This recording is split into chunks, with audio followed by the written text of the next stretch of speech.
হ্যাঁ, তোমাদের second unit টেস্টের যে সমস্ত চ্যাপ্টারগুলো পড়ানো হয়েছিল সেই চ্যাপ্টারগুলো থেকে কিছু প্রশ্ন আমি দিয়েছিলাম, তার উত্তর আমি করে দিয়েছি, তোমরা নিশ্চয়ই পেয়ে গেছো। আজকে আমি তোমাদের থার্ড ইউনিট টেস্টে পড়া শুরু করছি। আমরা আজকে যেটা পড়বো মিশ্রণের উপাদানের পৃথককরণ। ছোট্ট একটা চ্যাপ্টার, মিশ্রণের উপাদানের পৃথককরণ। প্রথমে আমি যে কথাটা আসি সেটা হচ্ছে মিশ্রণ। পদার্থকে আমরা তিন ভাগে ভাগ করেছি: মৌলিক পদার্থ, যৌগিক পদার্থ, মিশ্র পদার্থ। মৌলিক পদার্থ, যৌগিক পদার্থ এবং মিশ্র পদার্থ। সেখানে সেই মিশ্র পদার্থটাই থেকেই আমরা মিশ্রণ এই জায়গাতে আসছি। তো মিশ্রণ কাকে বলবো? প্রথমে আমরা আসি মিশ্রণ তার সংজ্ঞা। না, পরস্পর রাসায়নিক বিক্রিয়া করবে না, মানে দুটি পদার্থ যাদের মধ্যে মিশ্রণ তৈরি করবো তারা রাসায়নিক বিক্রিয়া করবে না, এমন দুই বা ততোধিক মৌলিক বা যৌগিক পদার্থকে যে কোনো ওজন অনুপাতে মেশালে যদি তার মধ্যে এই মিশ্রিত পদার্থের মধ্যে উপাদানগুলির ধর্ম, নিজস্ব ধর্ম বজায় থাকে, তাকে বলবো আমরা মিশ্রণ। যে পদার্থগুলো হবে তাকে মিশ্রণ। তাহলে অ্যাকচুয়াল ডেফিনেশনটা কি হলো? পরস্পর রাসায়নিক বিক্রিয়া করে না এমন দুই বা ততোধিক মৌলিক বা যৌগিক পদার্থকে যে কোনো ওজন অনুপাতে মেশালে মিশ্রণের মধ্যে, অর্থাৎ ওই মিশ্রিত পদার্থের মধ্যে উপাদানগুলির নিজস্ব ধর্ম বজায় থাকে, তাকে বলে মিশ্রণ। তো এই মিশ্রণ দু প্রকার। একটা হচ্ছে সমসত্ব, আর একটা হচ্ছে অসমসত্ব। মিশ্রণ আমরা দু রকম পাই, একটা হচ্ছে সমসত্ব, একটা হচ্ছে অসমসত্ব। তো সমসত্ব কাকে বলে? সমসত্ব মিশ্রণটাকে যে মিশ্রণের সমসত্ব সমান সত্ব, সমান অধিকার, অর্থাৎ মিশ্রিত পদার্থগুলো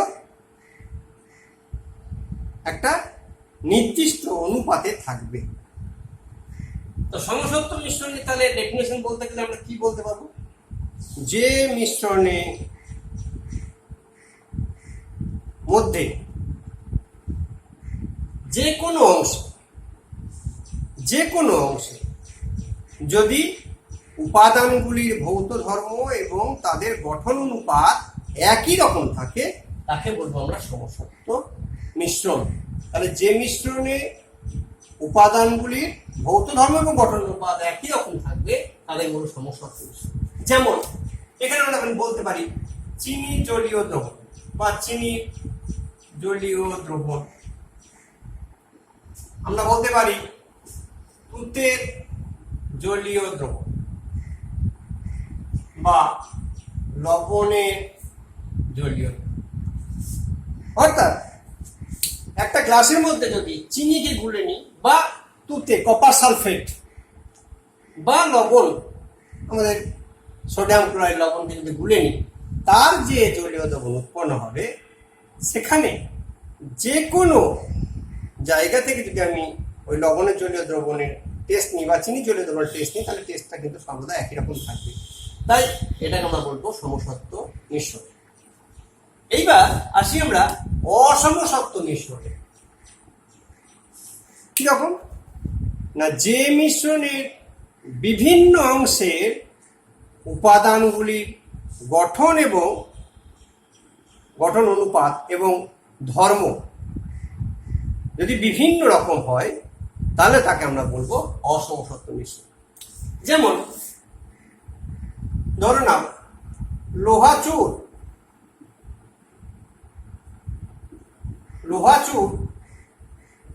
বা লোহা চূর্ণ ও বালি বা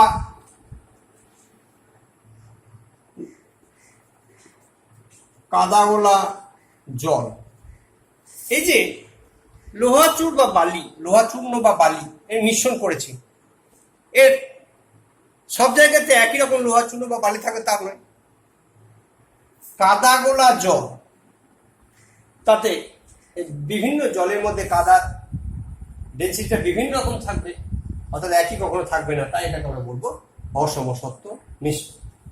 তাহলে মিশ্রণকে আমরা পেলাম তার দুটো ভাগ, সমসত্ব মিশ্রণ এবং অসমসত্ব মিশ্রণ।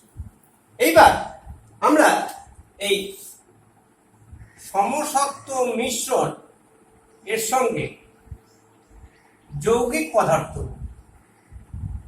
পদার্থ এর পার্থক্য করব। মোটামুটি 3 বা 4টের মতো পার্থক্য আমরা পাব। মিশ্রণ কি? যৌগিক পদার্থ আমরা যদি এখানে মিশ্রণ লিখে নিই, এখানে যে লবণের জলীয় দ্রবণ, আর এখানে নিলাম জল একটা যৌগিক পদার্থ। তাহলে সমসত্ব মিশ্রণে উপাদানগুলির যে কোনো অনুপাতে যুক্ত হতে পারে। মানে কি বলতে চাইছি, যে 1 গ্লাস জলের মধ্যে আমি লবণ গুলেছি, NaCl গুলেছি, এটা 1 গ্রাম লবণ গুলতে পারি, 2 গ্রাম গুলতে পারি, 3 গ্রাম গুলতে পারি। প্রত্যেকটা ক্ষেত্রে কিন্তু লবণের একটা জলীয় দ্রবণ যেটা পাবো সেটা একটা সমসত্ব মিশ্রণ হবে, অর্থাৎ যে কোনো অনুপাতে যুক্ত হতে পারে। কিন্তু যদি যৌগিক পদার্থের ক্ষেত্রে যায় তাহলে উপাদানগুলি সর্বদা হাইড্রোজেন ইস টু অক্সিজেন 2:1, অর্থাৎ এদের অনুপাত যে কোনো অনুপাত হতে পারে, একটা নির্দিষ্ট অনুপাত থাকবে যৌগিক পদার্থের ক্ষেত্রে। সমসত্ব মিশ্রণ কি না, এই মিশ্রণের উপাদানগুলির নিজস্ব ধর্ম সর্বদা বজায় থাকবে। তার মানে লবণের জলীয় দ্রবণে এই যে লবণ এবং জল, এদের আলাদা আলাদা ধর্ম বজায় থাকবে, কিন্তু জলের মধ্যে হাইড্রোজেন অক্সিজেন ধর্ম থাকবে না। হাইড্রোজেন অক্সিজেন ধর্ম পাল্টে গিয়ে সম্পূর্ণ নতুন ধর্ম বিশিষ্ট জল উৎপন্ন হবে। তৃতীয়ত, আমরা সমসত্ব মিশ্রণকে কি সহজ ভৌত উপায়ে পৃথক করতে পারি। জলকে কিন্তু খুব সহজ ভৌত উপায়ে হাইড্রোজেন অক্সিজেনে পৃথক করা যাবে না। চতুর্থত, আমরা বলতে পারি যে সমসত্ব মিশ্রণ উৎপন্ন হওয়ার সময় তাপের উদ্ভব বা শোষণ, মানে বিক্রিয়া করাকালীন তাপের উদ্ভব হতেও পারে, না হতে পারে, শোষণ হতেও পারে, না হতে পারে, কিন্তু যৌগিক পদার্থ উৎপন্ন হওয়ার সময় তাপের উদ্ভব বা শোষণ একটা কিছু হবে। তো এইভাবে আমরা সমসত্ব মিশ্রণের সঙ্গে যৌগিক পদার্থের পার্থক্যটা পেয়ে যেতে পারি। এইবার তাহলে আমরা চলে আসবো যে মিশ্রণের উপাদানের পৃথককরণ কি। এই জিনিসটা কি, মিশ্রণ উপাদানের পৃথককরণ এটা কি না, এখনই বললাম যে মিশ্রণ হচ্ছে 2 বা ততোধিক মৌলিক বা যৌগিক পদার্থের মিশ্রিত একটি পদার্থ। সেই পদার্থগুলোতে উপাদানগুলির নিজস্ব ধর্ম বজায় রেখেছে। তো যে পদ্ধতির সাহায্যে এই উপাদানগুলিকে পৃথক করা হয় তাকে বলবো আমরা মিশ্রণের উপাদানের পৃথককরণ। তাই মিশ্রণের উপাদানের পৃথককরণ করতে গেলে পরে আমরা কতগুলো পদ্ধতি অ্যাপ্লাই করি।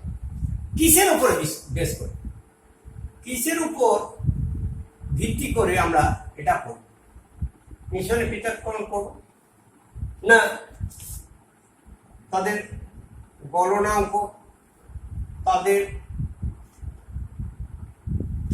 স্ফুটনাঙ্ক, তাদের ঘনত্ব, দ্রবণীয়তা, ঠিক আছে, বা উদ্বায়িতা, এই মোটামুটি ধর্মগুলোর উপর বেশ করে গলনাঙ্ক, স্ফুটনাঙ্ক, ঘনত্ব, দ্রবণীয়তা, উদ্বায়িতা, এই ধর্মগুলোর উপর ভিত্তি করে আমরা মিশ্রণের পৃথককরণ করি। অর্থাৎ ওই যে মিশ্রণের মধ্যে পার্টিসিপেটিং যে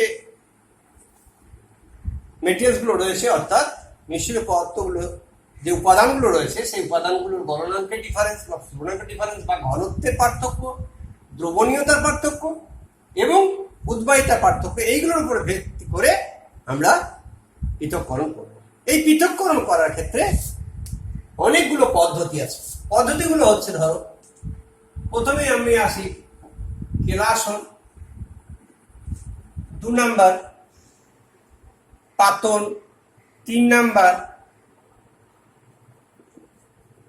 আংশিক পাতন, 4 নাম্বার ঊর্ধ্বপাতন,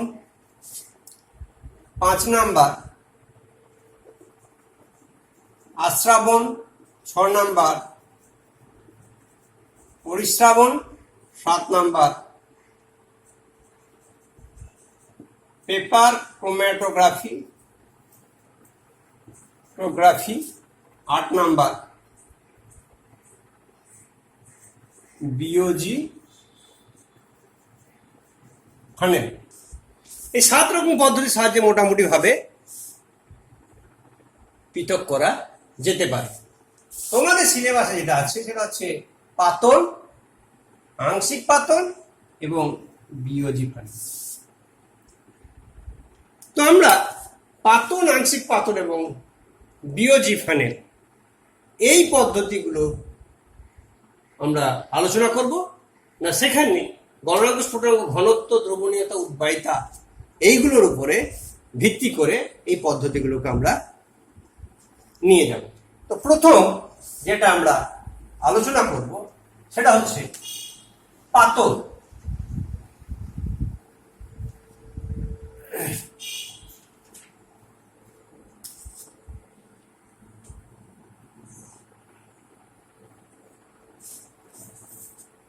পাতনটা কি না, পাতন বলছে কোনো একটা তরল পদার্থকে উত্তপ্ত করব, উত্তপ্ত করলে বাষ্পীভূত হবে, সেই বাষ্পকে ঠান্ডা বা ঘনীভূত করলে পরে আবার তরলে পরিণত হবে। এইভাবে বাষ্পীভবন এবং ঘনীভবনের মাধ্যমে পৃথককরণ হচ্ছে পাতন পদ্ধতি। তো এই বাষ্পীভবন বা ঘনীভবন এর মাধ্যমে আমরা পাতন পদ্ধতিতে যাব। তাহলে আমরা পাতন পদ্ধতিটাকে বলতে পারি, পাতন সমান বলতে পারি বাষ্পীভবন প্লাস ঘনীভবন। তাহলে পাতনের সঙ্গে বাষ্পীভবন বা ঘনীভবনের একটা সম্পর্ক আছে, ঠিক আছে? তো এই যে পাতন পদ্ধতি করব, এই পাতন পদ্ধতিতে বিশেষ যে ব্যাপারটা সেটা হচ্ছে বয়লিং পয়েন্ট, বয়লিং টেম্পারেচার, স্ফুটনাঙ্ক। এই স্ফুটনাঙ্কের উপরে ভিত্তি করে আমার পাতন পদ্ধতিটা হবে। পাতন পদ্ধতিটা তাহলে কি হচ্ছে না, স্ফুটনাঙ্কের উপর ভিত্তি করে। তো কোন পদার্থের স্ফুটনাঙ্ক মূলত 3টি বিষয়ের উপরে নির্ভর করে। স্ফুটনাঙ্ক 3টি বিষয়ের উপর, স্ফুটনাঙ্ক 3টি বিষয়ের উপর নির্ভর করে। 1,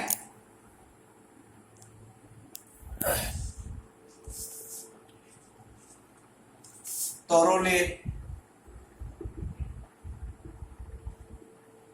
প্রকৃতি।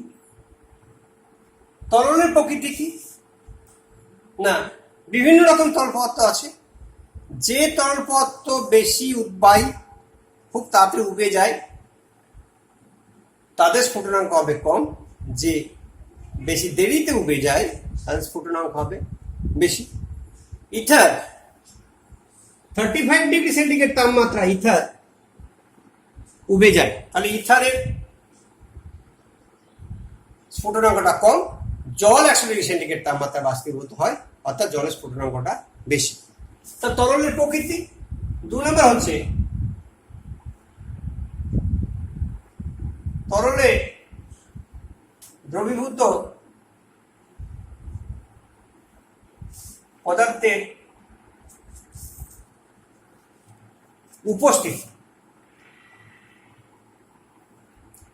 তরলের মধ্যে যদি কোনো পদার্থ দ্রবীভূত থাকে, কঠিন পদার্থ, তাহলে তার স্ফুটনাঙ্কটা বেড়ে যায়। 3, তরলের উপর চাপ।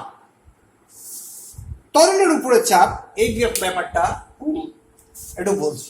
তরলের উপরে চাপটা না, সাধারণ অবস্থাতে তরলের উপরিতল থেকে ধীরে ধীরে বাষ্পায়ন হয়, তাহলে বাষ্পটা কোথায় থাকবে? এখান থেকে তরল উপরে বাষ্পীভূত হচ্ছে, বাষ্পটা তরলের উপরিতলে থাকবে। এই তরলের উপরিতলে যে বাষ্পটা থাকে, সেই বাষ্পটা একটা চাপ দেয়, সেইটাকে বলছে তরলের বাষ্পচাপ। এবার এই তরলের বাষ্পচাপ, এবার তরলটাকে আমি তাপ দিতে থাকলাম, তাপ দিলে পরে কি হয়? বাষ্পায়নের হার বাড়বে, অর্থাৎ বেশি বাষ্পীভূত হবে, তাহলে তরলের উপরে বাষ্পচাপ আস্তে আস্তে বাড়বে। এই তরলের উপরে বাষ্পচাপটা যদি বায়ুমণ্ডলীয় চাপের সঙ্গে সমান হয়, তখন তরলটা ফুটতে শুরু করবে। ঠিক এই অবস্থায় তরলের কিন্তু টেম্পারেচার, তাপমাত্রাটা কিন্তু ফিক্সড, তখন কিন্তু তাপমাত্রা পরিবর্তন হবে না। তাহলে এইভাবে তরলের উপর যদি আমি চাপটাকে বাড়িয়ে দিই, তাহলে বাষ্পচাপও বেড়ে যাবে। তাহলে এইভাবে তরলের উপর চাপ বাড়িয়ে দিয়ে স্ফুটনাঙ্ক বাড়ানো যায়, এটা একটা প্রসেস। তাহলে এই পদ্ধতিটা অ্যাপ্লাই করা হয় কোথায়? Pressure cooker. প্রেসার কুকারে কি করা হয়? ওই যে পিন ভাল্বটা দেওয়া হয়, সেইটা সাধারণ যে বায়ুমণ্ডলীয় চাপ তার থেকে বেশি ওজনে করা থাকে, ফলে তরলের পাত্রের ভিতরে তরলের স্ফুটনাঙ্কটা অটোমেটিক্যালি বেড়ে যায়। নর্মালি প্রেসার কুকারে 120 ডিগ্রি সেন্টিগ্রেড তাপমাত্রায় জল বাষ্পীভূত হয়। তাহলে এই উচ্চ তাপমাত্রায় যে কোনো খাবার খুব তাড়াতাড়ি সিদ্ধ হয়। উল্টোটা হয়, তরলের উপর চাপ, তাহলে কোন ক্রমে দেখা গেল যে তরলের উপরে বায়ুমণ্ডলের চাপটাকে কমিয়ে ফেলল। এই কমিয়ে ফেললে পরে তখন কম তাপমাত্রাতেই তরলটা কিন্তু ফুটতে থাকবে। এইটা আমাদের করা হয় দুধ থেকে যখন কনডেন্স মিল্ক আমরা তৈরি করি, তখন কম তাপমাত্রায় কম চাপে দুধটাকে ফোটানো হয়, ফলে কনডেন্স মিল্কটা হয়। তো এইভাবে তরলের উপরে চাপের একটা প্রভাব রয়েছে, যেটা স্ফুটনাঙ্ক নির্ভর করে। অর্থাৎ স্ফুটনাঙ্ক যে 3টি বিষয়ের উপর নির্ভর করে, আমাদের তরলের উপরে চাপ এটা কিন্তু একটু বেশি ইম্পর্টেন্ট। তো এইবার আমরা পাতনে চলে যাব, যেখানে বলছিলাম। তাহলে এই পাতনের প্রক্রিয়া, তাহলে পাতন প্রক্রিয়া কখন অ্যাপ্লাই হবে না? পাতন প্রক্রিয়াতে সাধারণত আমরা দুরকম ভাবে। নাম্বার 1, তরলের মধ্যে কোনো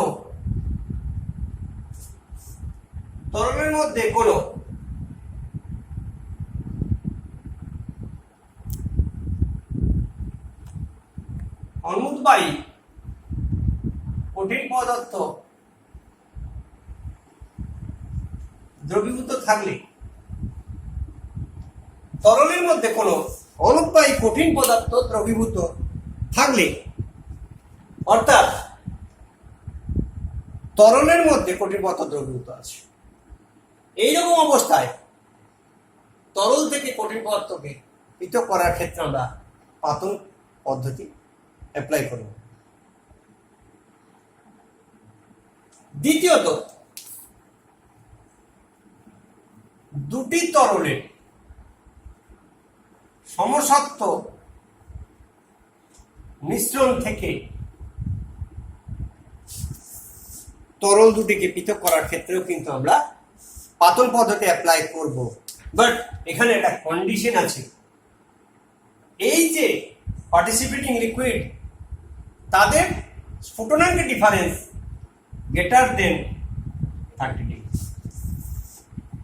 30°C বেশি হতে হবে। তো আমরা এই পাচন পদ্ধতির মূলনীতি যদি বলি তাহলে হবে যে কোনো তরলের মধ্যে অনুদ্বাহী কোনো কঠিন পদার্থ দ্রবীভূত থাকলে তাদেরকে পৃথক করার জন্য পাচন পদ্ধতি অ্যাপ্লাই করতে পারি। আবার দুটি তরলের সমসত্ব মিশ্রণ থেকে তরল দুটিকে পৃথক করা যেতে পারে যদি তরল দুটির স্ফুটনাঙ্কের পার্থক্য 30°C বেশি হতে হয়, তবেই কিন্তু অ্যাপ্লাই করা যাবে। তো এই পাচন পদ্ধতি করতে গেলে পরে আমাদের পদ্ধতিটাকে একটু দেখতে হবে। সেক্ষেত্রে একটা ছবি আঁকছি, দেখো।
দেখো, আমরা একটা টোটাল ব্যবস্থাপনা করেছি।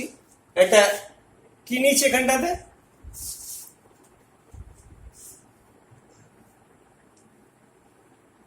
একটা গোলতলাযুক্ত ফ্লাস্কের মধ্যে লবণের জলীয় দ্রবণটা আমরা লবণের জলীয় দ্রবণটাকে নিয়েছি কি না, জল থেকে লবণকে পৃথক করব এই জন্য। এইবার লবণের জলীয় দ্রবণটাকে এখানে নিয়েছি। এখানে যে নির্গম নল রয়েছে সেটা লম্বা নির্গম নল। এখানে এটা কি লাগানো আছে? এটা শীতক যন্ত্র কন্ডেনসেশন, লিপিড কন্ডেনসেশন যেটা বলে। এই দিক দিয়ে ঠান্ডা জল ঢুকবে, এই দিক দিয়ে গরম জলটা বেরিয়ে যাবে, ঠান্ডা রাখবে। এইবার এখানে একটা থার্মোমিটারকে ঢুকিয়ে দিয়েছি। কেন থার্মোমিটারকে ঢুকে দিয়েছি না, এর টেম্পারেচারটা অর্থাৎ স্ফুটনাঙ্কটা দেখার জন্য। এইবার এই লবণের জলীয় দ্রবণকে নিচে থেকে ধীরে ধীরে উত্তপ্ত করতে থাকলাম। করলে পরে কি হবে, এখান থেকে জল বাষ্পীভূত হতে থাকবে। বাষ্পীভূত হয়ে গিয়ে এই দিক দিয়ে ঢুকবে বাষ্পটা যখন ঢুকবে ঠান্ডা জলের সংস্পর্শে এসে ঘনীভূত হয়ে এখানে বিন্দু বিন্দু জলকণার আকারে নিচের দিকে পড়তে থাকবে। এই প্রসেস যতক্ষণ চলবে দেখা যাবে যে তাপমাত্রার কোনো পরিবর্তন কিন্তু হচ্ছে না। তো এইভাবে আমরা কন্টিনিউ যখন প্রসেসটা করতে থাকবো তখন দেখা যাবে যে আস্তে আস্তে আস্তে আস্তে সমস্ত জলটা এখানে চলে এলো, এইখানে লবণটা পড়ে গেল। তাহলে এই পদ্ধতির সাহায্যে আমরা শুধু লবণের জলীয় দ্রবণ কেন, তুতের জলীয় দ্রবণ অর্থাৎ কপার সালফেটের জলীয় দ্রবণ থেকে কপার সালফেটকে পৃথক করার জন্য কিন্তু এই পদ্ধতিটা অ্যাপ্লাই করতে পারি। তখন এখানে কপার সালফেট পড়ে থাকবে, এখানে জল পড়ে থাকবে। তো এই যে জিনিস এটা হলো, এইখানে যেটা পড়ে থাকবে তখন অবশেষ সেটাকে বলবো আমরা অবশেষ রেসিডিউ, ইংরেজিতে বলে রেসিডিউ, আর এটা হচ্ছে পাতিত দ্রব্য। পাতিত দ্রব্য, ডিস্টিলেট। এইভাবে আমরা কোন তরলের মধ্যে কোন কঠিন পদার্থ দ্রবীভূত থাকলে তাকে পৃথক করতে পারি। নাম্বার 2 আর একটা বলেছিলাম, যদি 2 নম্বর কি বলেছিলাম না, দুটি তরলের সমসত্ব মিশ্রণ যাদের গ্রেটার দেন 30 ডিগ্রি সেন্টিগ্রেড, যাদের স্ফুটনাঙ্কের পার্থক্য 30 ডিগ্রি সেন্টিগ্রেডে বেশি, এমন অর্থাৎ এরকম কতগুলো পদার্থ আমরা নিতে পারি। যেমন ধরো অ্যাসিটোন আর জল। অ্যাসিটোন CH3COCH3, এটা হচ্ছে অ্যাসিটোন 56 ডিগ্রি সেন্টিগ্রেড, আর জল 100 ডিগ্রি সেন্টিগ্রেড। এরকম হতে পারে। দেখো ডিফারেন্স মিনিমাম অন্তপক্ষে কত, 44 ডিগ্রি সেন্টিগ্রেড। তাহলে এইরকম ক্ষেত্রে অ্যাসিটোন আর জল দ্রবীভূত আছে, এই ক্ষেত্রে আমরা পাতন পদ্ধতি অ্যাপ্লাই করতে পারি।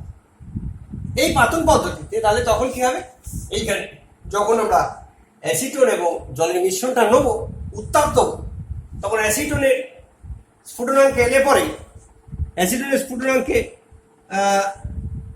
এলে পরে অ্যাসিটোন বাষ্পীভূত থাকবে, এখানে পাতিত দ্রব্য হিসাবে আমরা এখানে তখন কি পাবো, পাতিত দ্রব্য হিসাবে তখন নেক্সট টাইম আমরা তাহলে এখানে কি পাবো, অ্যাসিটোন পেয়ে যাবো CH3COCH3, আর এইখানে তাহলে তখন জলটা পড়ে থাকবে। এবার ধরো এইরকম ক্ষেত্রে আমরা তাহলে কি করতে পারি, অ্যাসিটোন জল হলো। এছাড়া আমরা নিতে পারি ধরো আরো 2-3টে মিশ্রণ আছে, ধরো যেমন বেনজিন C6H6, বেনজিন এর হচ্ছে 80 ডিগ্রি সেন্টিগ্রেড, আর নাইট্রোবেনজিন ঠিক আছে C6H5NO2, নাইট্রোবেনজিন এর হচ্ছে 210 ডিগ্রি সেন্টিগ্রেড। এছাড়া আমরা ইথার 56 ডিগ্রি সেন্টিগ্রেড, ইথার হচ্ছে 34 ডিগ্রি সেন্টিগ্রেড।